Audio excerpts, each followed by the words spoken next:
Love के बारे में साइकोलॉजिकल फैक्ट्स जिसे हर कोई जानना पसंद करेगा। एक, महिलाओं की तुलना में पुरुष जल्दी प्यार में पड़ते हैं। महिलाएं इसके लिए 15 दिन लेती हैं, तो वही पुरुष सिर्फ 8 सेकंड। 2, प्यार सचमुच ब्लाइंड होता है। इससे कोई फर्क नहीं पड़ता कि दूसरे लोग आपके प्रेमी से क्या कहते हैं, लेकिन आपका प्रेमी आपकी नज़र में परफेक्ट होता है।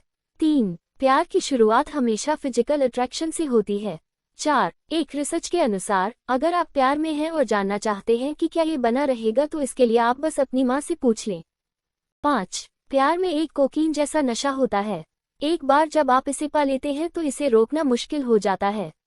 6, सच्चे प्यार के बाद दिल टूटना भी उतना ही तकलीफदेह होता है जितना कि शारीरिक दर्द होता है। 7, विपरीत स्वभाव के लोगों से प्यार करने वाले लोग एक जैसी व्यवहार वाले लोगों से प्यार करने वालों की तुलना में अधिक वक्त तक ठहरता है। 8, कुछ लोग अपने प्रेमी के जाने या फिर इस दुनिया से जाने के बाद दर्द सहन नहीं कर पाते हैं, वो मानसिक या शारीरिक बीमारी में घिर जाते हैं और मर भी जाते हैं।